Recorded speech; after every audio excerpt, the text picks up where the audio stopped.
30వ అధ్యాయంలో సింపుల్గా వెళ్తే ఆ 30 అధ్యాయం గుర్తుపెట్టుకోండి. 30వ అధ్యాయంలో కాకాజీ వైద్య అనే శీర్షిక ప్రారంభం కాకముందు ఏవైతే ఉన్నాయో అవి సామాన్యమైన విషయాలు కాదు. కాకాజీ వైద్య ఆయన ఎవరో మీకు తెలుసు, సప్తశృంగి దేవత యొక్క ఆలయ పూజ కదా. ఆయనకి సమస్యలు వచ్చాయి, ఆయనకి మనోవేదన వచ్చింది, మనశ్చాంచల్యం వచ్చింది. మరి ఇప్పుడు ఆయన నిత్యం పూజించేటువంటి ఆ దేవత మీద ఆయనకి విశ్వాసం ఉందా లేదా? ఉండాలి కదా. మరి ఆయనేంటి బాబా దగ్గరికి పరిగెత్తాడు? బాబా దగ్గరికి ఆయన పరిగెత్తలా. ఆయన ఎవరినైతే నమ్ముతారో ఆమె సూచించింది అక్కడికి వెళ్ళు అని. మరి ఆమె దేవత కదా, ఆమె ఎంతో మందికి వరాలు ఇవ్వకపోతే దేవత ఎందుకైంది? ఆ వనిలో అంత అద్భుతమైనటువంటి శోభ ఎందుకుంది? మరి అంతమందిని ఆదుకున్నటువంటి ఆ సప్తశృంగి దేవత తను నిత్యం పూజించేటువంటి పూజారికి మాత్రం ఎందుకు మనశ్శాంతి ఇవ్వలేకపోయింది? నిజమే కదా. మరి తప్పు కదా అది. ఆమె ఏంటి అలా చేసింది? కాదు, అవి వాళ్ళకి లెక్కలు కొన్ని ఉంటాయి. ఆ లెక్కలు ఏంటంటే, నేను బాబాకు చెందినవాడిని, నాకు బాబా పరిచయం కాకముందు వెంకటేశ్వర స్వామి తెలుసు, శ్రీరాముడు తెలుసు, శివుడు తెలుసు, ఆంజనేయుడు తెలుసు, అమ్మవారు తెలుసు, కోటమ్మ తల్లి అని మా కులదేవత తెలుసు, మునీశ్వరుడు అని మా కులదేవుడు తెలుసు, అందరూ తెలుసు. నేను వాళ్ళకి సంబంధించిన వాడిని కాదు, నేను ఆయనకు సంబంధించిన వాడిని. కానీ నేను అందరి దగ్గరికి వెళ్తూ ఉన్నా. వాళ్ళందరూ చెప్పారు, నాయన ఇది కాదు నా నీ ప్లేసు, ఇది కాదు, నీది అక్కడ ఉంది. ఒక బిడ్డ జాతరలో వెళ్తున్నాడు, తండ్రి వేలు పెట్టుకొని జాతరలో నడుస్తూ తీసుకెళ్తున్నాడు. బిడ్డకి అన్ని చూపిస్తూ వెళ్తున్నాడు తండ్రి. అనుకోకుండా ఆ తండ్రి యొక్క వేలుని విడిచిపెట్టేశాడు బిడ్డ, తప్పించుకున్నాడు. తండ్రి ఒకవైపు వెళ్ళిపోయాడు, బిడ్డ ఒకవైపుకి వెళ్ళిపోయాడు. బిడ్డ ఏడుస్తూ కూర్చున్నాడు, తండ్రి వెతుకుతూ కూర్చున్నాడు. వీళ్ళిద్దరిని కలపాలి. ఈలోగా మనలాంటి వాళ్ళు వచ్చి ఆ ఏడుస్తున్న బిడ్డ దగ్గరికి వెళ్ళి, ఏమైందిరా, ఎందుకు ఏడుస్తున్నావు అన్నాడు. నా తండ్రి మిస్ అయినాడు, మా నాన్న తప్పించుకున్నాడు, మా నాన్న వదిలేశాడు, ఏదేదో మాట్లాడుతున్నాడు. పాపం వాడు తెలియదు కదా. అప్పుడు ఒక ఆయన వచ్చాడు, అరే నేను కూడా నీ తండ్రి లాగే ఉన్నానా, ఆ వయసే ఉంది కదా, నా వేలు పట్టుకో, నేను తీసుకెళ్తా అన్నాడు. వాడు మా నాన్నే కావాలి, నేను మీ నాన్న లాంటి వాడినే, నేను కూడా ఒక నాన్న ఎలాంటి పనులు చేస్తాడో ఆ పనులన్నీ చేస్తా, కాబట్టి మీ నాన్న ఏ పనులు నీకు చేస్తాడో అవన్నీ నేను చేస్తాను రా, నా వేలు పట్టుకో. కుదరదు, మా నాన్నే కావాలా, అది సంబంధం. మా నాన్న ఇంకొకరు వచ్చి మీ నాన్న ఇలా ఉంటాడంటే కుదరదు. అర్థమైంది కదా. కాబట్టి ఆయన సప్తశృంగి దేవత యొక్క పూజారే కాదన్ను, కానీ అకౌంట్ ఇంకో దగ్గర ఉంది. అంతేగాని బాబా వారిని ప్రమోట్ చేయడానికి వాళ్ళిద్దరూ మాట్లాడుకొని ఆయన యొక్క శక్తిని తెలపడానికి ఆ విధంగా చేసిందంటే వాళ్ళకి ఆ జాబ్ చార్ట్ ఏమి ఉండదు, వాళ్ళ పని అదేమి ఉండదు. వాళ్ళు ఎక్కడెక్కడ ఖాతాలను అక్కడ పంపిస్తారు. బాబా వారు కూడా ఏం చేశారు, ఆమె మొక్కుని ఈయన తీసుకున్నాడా శ్యామ మొక్కు విషయంలో, ఇది నాది కాదు, అక్కడికి వెళ్ళాడు. అది ఆధ్యాత్మిక రహస్యాలంటే. ఈయన స్వీకరించలా, అంటే తనది కాని మొక్కుని బాబా స్వీకరించలా, తనవాడు కాని భక్తుడిని ఆమె ఉంచుకోవాలా. ఆమె ఇక్కడే పంపించింది, ఈయన అక్కడ పంపించాడు. అంత అద్భుతమైనటువంటి రహస్యం అందులో ఉంది. కాబట్టి ఆయన మనశ్శాంతి పోయింది, చంచల మనస్సు కూడా అయినాడు. బాబా వద్దకు పొమ్ము, నీ మనస్సు శాంతించును అన్నాడు. ఆయనకి అర్థం కాల. ఎందుకు అర్థం కాల? అప్పటికి బాబా యొక్క ప్రభ అంత వెళ్ళలేదు. కాబట్టి బాబా అంటే ఇప్పుడు మనకు తెలుసు, బాబా అంటేనే షిరిడి సాయిబాబా అంటాం. ఎక్కడా కూడా షిరిడి సాయిబాబా అని రాయడం కూడా కొద్దిగా ఇబ్బందికరంగా ఉంటుంది. ఇంకొంతమంది అంటారు, బాబా అన్నారండి ఈయన సత్యసాయిబాబానా షిరిడి సాయిబాబా అంటే, ఆ సంశయం నాకు లేదు. బాబా అంటే సాయిబాబా అంతే, ఇంకొక మాట లేదు. నేను అట్లా రాయను అసలు వాస్తవంగా కూడా. కాబట్టి ఆయన త్రయంబకేశ్వరం పోయినాడు, అక్కడ అర్థమైంది, మరలా కనిపించాడు. ఎక్కడ జరిగింది ఈ సంభాషణ అంతా అండి? అమ్మవారికి ఆ పూజారికి ఎక్కడ జరిగింది సంభాషణ? ఎలా జరిగింది సంభాషణ? స్వప్నంలో. ఆ మీడియా కూడా స్వప్న వృత్తాంతం ద్వారానే. ఆ తర్వాత శ్యామవారు వచ్చారు, శ్యామవారు వచ్చి ఈయన కలిశాడు. ఆ తర్వాత ఈయన షిరిడీకి వెళ్ళాడు. ఆ మధ్యలో చాలా లీల జరిగింది. అందులో ఒక అద్భుతమైన మాటలు, 2 మాటలు గుర్తుపెట్టుకోవాల్సినవి. ఎవరైనా తానైపోయి యోగిని దర్శించుట అన్నది ఉత్త బూటకం. అందులో ఉన్న మాటలే. ఒక యోగిని దర్శించాలంటే నీ ప్రయత్నం జరగదు. అందుకని ఏమంటాడంటే, యోగి సంకల్పించలేదే ఎవరిని చూడగలవారెవరు, అతని ఆజ్ఞ లేక చెట్టు ఆకు కూడా కదలదు అని అంటూ ఇంకో మాట అన్నాడు, అద్భుతమైన మాట. దర్శనమునకై ఆహ్వానించువారే వచ్చువానికి స్వాగతము చేయాలి. కాబట్టి ఆ శ్యామ ఒనికి వచ్చాడు, అది వేరే విషయం. ఆ తర్వాత ఒక్క మాటతో ముగిద్దాం, మనకు సమయం అయినట్టుంది. ఆయన మొట్టమొదటిసారి బాబాని చూడగానే, అంటే నాకు గుర్తులేదు, మీకు గుర్తుందో లేదో నాకు తెలియదు, అంటే మొట్టమొదట మీ జీవితంలో బాబా వారిని ఎప్పుడు చూశారు? ఎంతమంది గుర్తుందండి? మొట్టమొదట బాబా వారిని ఈ సందర్భంలో చూసారా? చాలామందికి గుర్తులేదు. మనం ఎత్తలేకపోయాం. మొట్టమొదట చూసిన చూపు ఎప్పుడైతే ఉందో అప్పుడు ఏదో ఒక అనుభూతి మీకు కలిగి ఉంటుంది. ఆ అనుభూతి మనం మిస్ అయి ఉంటామని ఈ అధ్యాయం ద్వారా మనకి ఇప్పిస్తున్నాడు. అంటే మొట్టమొదట చూశాడు. ఎందుకు వచ్చాడు ఆయన? మనస్థితి లేదు, మానసిక శాంతి లేదు, చంచల మనస్కుడితో వచ్చాడు కదా. చూసిన వెంటనే ఆయన యొక్క అద్భుతమైనటువంటిది, ఎందుకంటే బాబా వారిలో ప్రధానమైన ఆకర్షణ ఏదైనా ఉంది అంటే ఆయన చూపు మాత్రమే, ఆయన కళ్ళు. ఒకసారి ఎప్పుడో బాబా వారు కళ్ళు తెరిచారని టీవీలో పెద్ద యాడ్లు వచ్చి నన్ను అడిగారు, అదేంటండి బాబా వారు కళ్ళు తెరిచారంట అని. విచిత్రంగా ఉంది, ఆయన ఎప్పుడు కళ్ళు మూసాడు అన్నా నేను. ఆయన ఎప్పుడు కళ్ళు మూసాడు? బాబా వారు కళ్ళు తెరవడం ఏంటి? ఆయన ఎప్పుడు నిరంతరం కళ్ళు తెరుచుకునే ఉంటాడు. ఆయన బాబా చూపే మలయ సమీరం, బాబా చూపే మలయ సమీరం, బాబా పలుకే ఆగమసారం, బాబా పలుకే ఆగమసారం, బాధిత కోటికి అండగా నిలిచే, బాధిత కోటికి అండగా నిలిచే బాబా హరి అవతారం, షిరిడియే మా పండరిపురము. అప్పుడే చెప్పేశారు కదా. ఆయన చూపు అలాంటిది, అద్భుతంగా ఉంటుంది. మరి ఆ చూపుని, ఆ శక్తిని గ్రహించగలిగినటువంటి సామర్థ్యం మనకుందా లేదా? ఇక్కడ ఒక పదాన్ని మీరు దయచేసి అండర్లైన్ చేసి పెట్టుకోండి. సామర్థ్యం, ఈ పదాన్ని గుర్తుపెట్టుకోండి. ఆధ్యాత్మిక గ్రంథాలు ఎప్పుడు చదివినా ఈ పదం మీకు గుర్తుండాలి. సామర్థ్యం.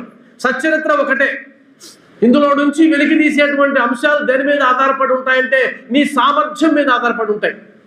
ఒకే అధ్యాయాన్ని 20-30 మంది చెప్తే ఆ 20-30 మంది ఒకే సారాంశాన్ని చెప్పినా అందులో నుంచి ఏది వెలికి తీయగలమన్నది దేని బట్టి ఆధారపడి ఉంటుంది అంటే నీ సామర్థ్యాన్ని బట్టి ఆధారపడి ఉంటుంది.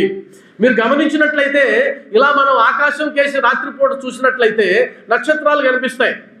కానీ వాస్తవానికి చాలామంది అమాయకంగా ఏమనుకుంటారంటే ఇప్పుడు ఏ నక్షత్రాలు అయితే నాకు కనిపిస్తున్నాయో అవే కదా ఉన్నాయి అనిపిస్తుంది. కానీ కాదు.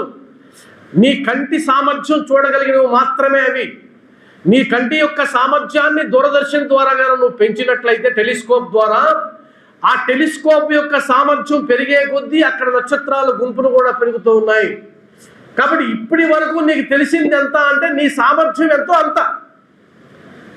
అర్థమైంది కదా? నాకు భగవంతుడు దర్శనం కాలేదు, నీకు సామర్థ్యం లేదు. నాకు అయ్యాడు, సామర్థ్యం ఉంది. కాబట్టి నీ సామర్థ్యాన్ని పెంచుకునే దశలో, ప్రయత్నంలోనే ఈ సత్సంగ కార్యక్రమాలన్నీ కూడా బాబా వారు ఏర్పాటు చేస్తున్నారు. కాబట్టి నీ సామర్థ్యం ఎంతో తెలుసుకోవాలి. ఒక్కటి గుర్తుపెట్టుకోండి, ఎప్పుడైనా కూడా బాబావారి తత్వంలో కానీ నాకు అర్థమైంది అని చెప్తున్నా. ఎందుకంటే నేను మాట్లాడేది నాకు అర్థమైంది. నాకు అర్థం కాదు నేను ఎలా మాట్లాడతా? ఇంకొకరు మాట్లాడారంటే వాళ్ళకి అర్థమైంది. నాకు ఏదైతే తెలుసో దాన్ని తెలియదని నేను చెప్పను. చెప్తే గురువు ఒప్పుకోడు. అరే నీకు ఇంత అనుగ్రహాన్ని ఇస్తే నువ్వు లేదంటావా, నేను ఎందుకు పనికి మాలను అంటావా, అప్పుడు నా ఇజ్జత్ ఏమైంది రా అంటాడు ఆయన. కాబట్టి నాకు తెలియని దాన్ని తెలుసు అని చెప్తే దొంగోరాను అంటాడు ఆయన. కాబట్టి ఆయన అన్నాడు బాబావారిని చూడగానే, ఏం అద్భుత శక్తి. బాబా ఏమీ పలకలేదు, ఏం మాట్లాడుకోలేదు ఇద్దరు.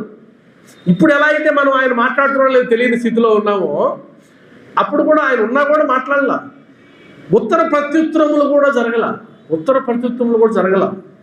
ఆశీర్వచనములైనా పలకల, ఏం లేదు, అంటే మాట లేదు.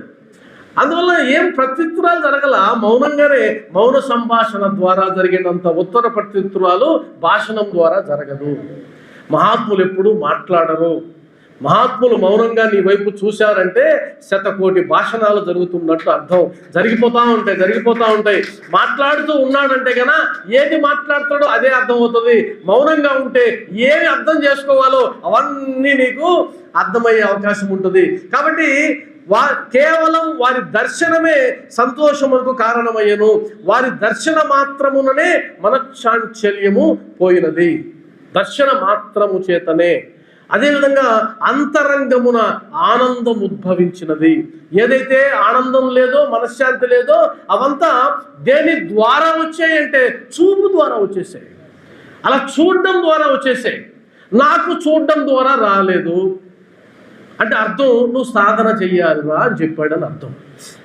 ఆయనకి ఏం అకౌంట్ ఉందో, ఏం బ్యాలెన్స్ ఉందో, లేకపోతే ఒక మహాదేవత వచ్చి ఆయన బాబా దగ్గరకు పంపడం ఏంటి? సామాన్యమైన విషయం కాదు కదా. కాబట్టి ఆ కాకాజీ వైద్య యొక్క జీవిత చరిత్ర మనకు తెలిసింది కొద్దిగానే. ఇంకొకసారి మనమ్మ గారి చరిత్ర కూడా చదవండి. చాలా అద్భుతమైనటువంటి మెసేజ్ ఉంది. మనం ఆయనకు కనెక్ట్ అయినాం కాబట్టి ఇక్కడ కూర్చున్నాం. కనెక్ట్ కాకపోతే కూర్చునే అవకాశమే లేదు. మనం ఎవరమి అంటే బాబా బిడ్డలం. ఎవరమండి మనం? బాబా బిడ్డలం. బాబా సముఖమున మరణించిన వారు. అది సామాన్యమైన విషయమా? అసలు మన అందరి కళ అదే కదా. మన అందరి కళ ఏంటంటే వెళ్ళేటప్పుడు బాబా రూపం ఉండాలి, కళ్ళకి రూపం ఉండాలి, చెవులకు నామం ఉండాలి, నాలుగు ఉచ్చరించలేదు, వెళ్ళేటప్పుడు ఏం ఉచ్చరిస్తుంది అన్నీ ఉడికిపోయినాయి. ఈ రెండు మాత్రం కొద్దిగా పర్వాలేదు, పనిచేస్తుంటాయి. మాట్లాడలేము, నడవలేము, భజన చేయలేము, ఏం చేయలేము. చివరి దశకు వచ్చేసామంటే అర్థం ఏంటంటే కన్నా ఆ ఇంద్రియాల్లో 2 ఇంద్రియాలు కొద్దిగా పర్వాలేదు. అంటే కళ్ళు ప్రత్యక్షంగా చూడడానికి కూడా సామర్థ్యం ఉండవు, కానీ మనోవికాసం ఉంటుంది దానికి. కళ్ళు మూసుకుంటే ఎదురుగ్గా ఉండే మనవడు మనవరాలు కనిపించకపోవచ్చు, కానీ నీ మానసిక భావన ఏదైతే ఉంటుందో అది మాత్రం చూడగలిగే శక్తి చివరి శ్వాస వదిలేదాకా ఉంటుందట. కాబట్టి చివరిగా బాబా రూపం ఉండాలి. మనకు వెళ్ళేటప్పుడు అది మనం ఆధ్యాత్మిక గ్రంథాలు చదవమని బాబా సాంప్రదాయం ఉంది కదా. కానీ ఎంతమంది బాబా భక్తులు అలా పాటిస్తున్నారో నాకు తెలియదు. కానీ నిజంగా చెప్తున్నా, మీకు అవకాశం ఉన్నప్పుడు లేదా అవకాశం చేసుకుని బాబా బంధువు ఎవరైనా సరే తుది శ్వాస విడిచే స్థితిలో ఉన్నాడని మీకు కబురు వస్తే వెంటనే అందరూ ఫోన్లు చేసుకొని వెళ్ళి అక్కడ భగవద్గీత, సచ్చరిత్రో ఏదో ఒకటి చదివితే జీవితకాలంలో చేసినటువంటి పాపాలన్నీ కూడా ఆ ఒక్క కార్యంతో పోతాయి. అంతకు మించిన సేవ లేదు. అంటే హైదరాబాద్కో, లండన్కో, ఇంకొక దగ్గరకో వెళ్ళే వాళ్ళని ఎయిర్పోర్ట్ దాకా తీసుకెళ్ళి వదిలిపెడతాం కదా ప్రేమతో. ఇది ఇంక రాదు ఈ జర్నీ. ఇది పర్మనెంట్ పాస్పోర్ట్. ఆ దేహంతో రాదు, ఇంకొక దేహంతో రావచ్చు. నువ్వు కనుక్కోలేవు వచ్చినా కూడా. కాబట్టి నేనంటాను, ఈ దేహానికి చివరి మజిలీ అది. ఇంక లేదు, ఇంకా మజిలీ లేదు. మరలా మనకు తత్వం తెలుసు కదండి, నేను మరలా వస్తావు, కానీ నువ్వు వచ్చావన్న సంగతి నీకు తెలియదు, నువ్వు వచ్చినట్టు నిన్ను నమ్ముకున్న వాళ్ళకి తెలియదు. అంటే అర్థం ఏంటి? ఈ దేహంతో ఇది చివరి మజిలీ, చివరి ప్రయాణం. అందువల్ల ఈ చివరి ప్రయాణం అప్పుడు ఎవరు దగ్గరుండి సాగనంపితే వారే ఆత్మబంధువులు. మనం ఆత్మబంధువులు కావాలి. మేము ఒక భక్తుడు నాకు దొరికిన తర్వాత ఆయనకి 90 ఏళ్ళు పైన ఉంటాయి కదా, 90 ఏళ్ళు దాటేసాయి. ఆయన బాబా భక్తుడు. ఆయన అప్పుడు కళ్ళద్దాలు లేకుండా 99 ఏళ్ల వయసులో ఆయన చదువుతుంటాడు. నేను ఒకసారి వెళ్ళి అనుకోకుండా కళ్ళద్దాలు లేకుండా చదువుతున్నాడు. ఆయన పెద్దగా చదువుతుంటే నేను అడిగా, ఏమంటే మీకు కనిపిస్తున్నాయా? స్పష్టంగా కనిపిస్తున్నాయని పెద్దగా చదువుతున్నాడు. ఇంకా నేను అన్నాను, ఈ వయసులో ఎందుకు చదువుతున్నాను అడిగా. ఆ ప్రశ్న వేశా.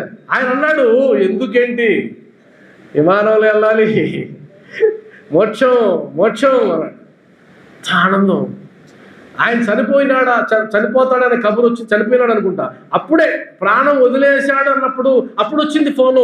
వెంటనే ఒక 10 మందిని తీసుకొని వెళ్ళి ఆయన శవం చుట్టూ కూర్చొని భజన చేశాం. ఎంత ఆనందం వేసిందో మాకు. అది ఎంత ఆనందమో, సామాన్యమైన ఆనందం కాదు. కాబట్టి సన్యాసి విజయానంద్ ఆయన వచ్చాడు బాబా దగ్గరికి.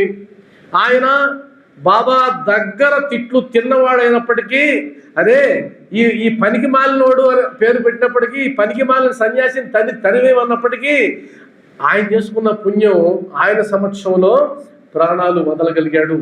నకిలీ వేషం వద్దని ఆయన ద్వారా చెప్పాడు. వేషం ఉంటే సరిపోదు నాయనా, నీ అంతరాత్మ శుద్ధంగా ఉండాలి. నువ్వేదో బాహ్యానికి అద్భుతమైన యోగిలాగానో సన్యాసిలాగానో ఉంటే నిన్ను చూసి అందరూ సన్యాసి అనుకోవచ్చు, యోగి అనుకోవచ్చు, కానీ నువ్వు నీకు తెలుస్తూనే ఉంటావు, నువ్వు నీ గురువుకు తెలుస్తూనే ఉంటావు, ఆయన నిన్ను గమనిస్తూనే ఉంటాడు. వేషం వద్దు, నటించొద్దు. ఇంకా గొప్ప విషయం ఏంటంటే ఆధ్యాత్మిక విషయంలోనే నటన ఎక్కువగా ఉంది ఇప్పటి కాలంలో. ఎందుకంటే ఎన్ని సంవత్సరాలుగా సాయి తత్వంలో ఉన్నా కూడా ఈర్ష్య వదులుకోలేకపోతున్నాం, ద్వేషాన్ని వదులుకోలేకపోతున్నాం, అసూయను వదులుకోలేకపోతున్నాం. ఎందుకు నీ తలబట్టలు? పనికి మాలిన సన్యాసిని ఆయన తిట్టినట్టు ఆయన నిత్యం తిడుతూ ఉంటాడు కదా. మనం కపట వేషం వద్దు అని చెప్పాడు. నీ తల్లి మీద అంత మమకారం ఉంటే ఎందుకురా సన్యాసి వేషం వేశావు అని చెప్పాడు. అయిన తర్వాత మేఘశ్యాముడు, అది సామాన్యమైన కథ కాదు. మేఘశ్యాముడి కోసం మాత్రమే బాబావారు కన్నీరు చిందించారు. మేఘశ్యాముడి యొక్క శవం మీద మాత్రమే ఆయన పువ్వులు కప్పి రోధించాడు. ఆ గౌరవం ఆయనకు ఒక్కడికే దక్కింది. ఎందుకు దక్కిందండి ఆయనకు ఆ గౌరవం అంటే, మీరు ఆయన చేసినట్టు ఒక పని చేసి చూడండి, ఆ తర్వాత మనం మాట్లాడదాం.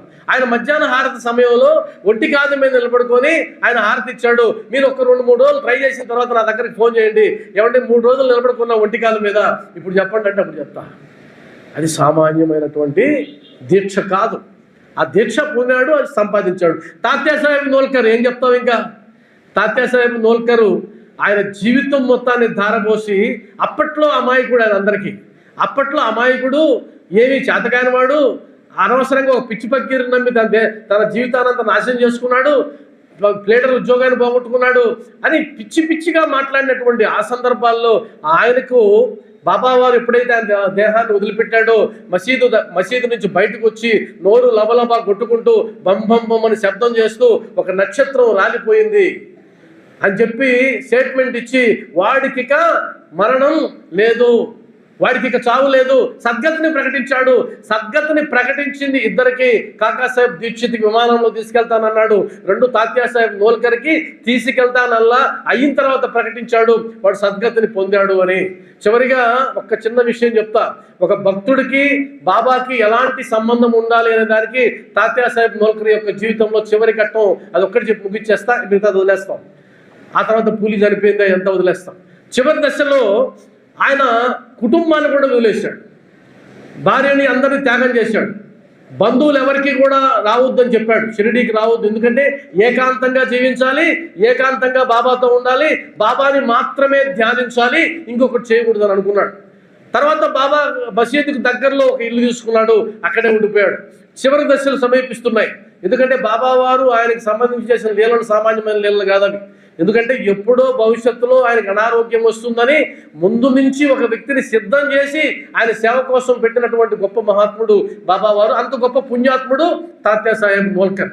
చివరిలో ఇంకా చనిపోతాడు అన్నప్పుడు తాత్యాసాహెబ్ నోల్కర్ తన 2 బిడ్డల్ని పిలిచి దగ్గరికి, 2 పెద్ద డాక్టర్లు, వాళ్ళు సామాన్యులు కాదు, తండ్రి కోసం వచ్చారు. వాళ్ళు వచ్చి, నానా ఒక్కసారి బాబాను చూడాలని ఉందిరా, మీరు వెళ్ళి ఒక్క దర్శనం ఇప్పించమని చెప్పండి అంటే ఆయనకి అర్థమైపోయింది, నేను వెళ్ళిపోతాను, దేహత్యాగం చేస్తున్నాను అన్నప్పుడు వాళ్ళు కన్నీళ్ళు పెట్టుకొని మేము వెళ్ళొస్తాం బాబా దగ్గరికి అని మసీద్ దగ్గరికి వచ్చారట. వచ్చి ఉంటే ఆయన అక్కడ ఏం చేస్తున్నాడు, జరీ పాగాలు బేరం చేస్తున్నాడు బాబావారు. అందరిని భక్తులను పెట్టుకొని ఆ ఎర్ర జరీపాగా ఎంత, ఈ బులుగు జరీపాగా ఎంత అని అనుకొని అవి నెత్తి మీద పెట్టుకొని ఇలా ఇలా ఆడుతూ ఇది బాగుందా ఇది బాగుందా అని బేరం చేస్తున్నాడు. వీళ్ళు వెళ్ళారు, బాబా నాన్న చివరి కోరిక అని అంటుంటే వినడంలే, పట్టించుకోవడంలే.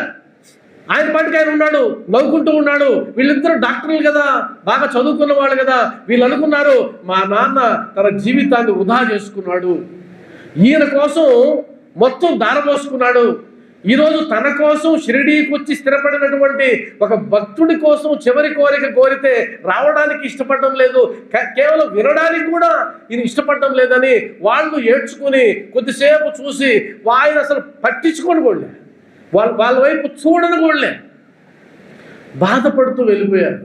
ఏం చెప్పాలా తండ్రికి, జీవితాన్ని దారపోసుకున్నాడే, ఈ అమాయకుడు అనుకుని ఆ కాళ్ళ దగ్గర నిలబడుకున్నారు. ఏం చెప్పాలో తెలియదా. బాబా కాడికి వెళ్ళామయ్యా, నీ విన్నపాన్ని ఆయన వినలేదు, ఆయన ఏదో ఆనందంలో ఉన్నాడని చెప్పాలా వద్దని ఆలోచిస్తూ ఉంటే వీళ్ళ దగ్గరికి వెళ్ళి నిలబడంగానే ఆయన ఒక్కసారి వాళ్ళ వైపు చూసి, అబ్బా ఏమి దర్శనంరా, ఆ ఎర్ర జరీ పాగాలో నా తండ్రి ఎలా ఉన్నాడురా, ఎంత అద్భుతమైన దర్శనంరా అని ఆయన మురిసిపోతున్నాడు. వీళ్ళకి అర్థం కాదు, దూరంలో ఉన్నాడు ఈయన, మేము అక్కడి నుంచే ఇప్పుడు వస్తున్నాం, మరి ఎలా జరీపాగాలో ఉన్న బాబా దర్శనం ఇచ్చాడు, ఇది కదా తరించడం అంటే. మా నాన్న జీవితాన్ని వృధా చేసుకోలేదు, మా నాన్న జీవితాన్ని సార్థకం చేసుకున్నాడని పులకరించిపోయారట. ఆ తర్వాత బాబా స్మరణలో వాళ్ళిద్దరిని విష్ణు సహస్రనామాన్ని పారాయణ చేయమంటే బిడ్డలిద్దరు విష్ణు సహస్రనామం చదువుతూ ఉంటే ఆ తండ్రి చివరి శ్వాస వదిలేశాడు. ఎంతమందికి ఆ అదృష్టం వస్తుందండి? ఇద్దరు బిడ్డలు పక్కన కూర్చొని విష్ణు సహస్రనామం చదివే ఆ అదృష్టం దాన్ని నమ్మినటువంటి సద్గురువు చివరి దశలో కనిపించి ప్రత్యక్ష ఆయన దర్శనం ఇచ్చినటువంటి ఎవరికి వస్తుంది? ఇది అద్భుతం కదా.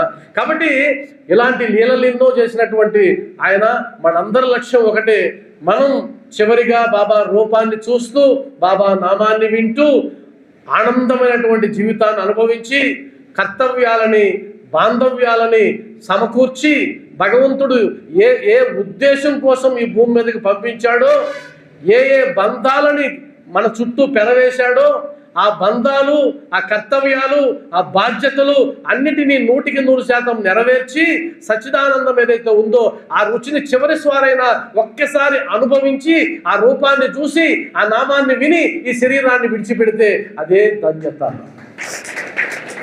ఓం శ్రీ సచ్చిదానంద సమర్థ సద్గురు సాయినాథ్ మహారాజ్ కి, సాయినాథ్ మహారాజ్ కి, సాయినాథ్ మహారాజ్ కి స్వస్తి.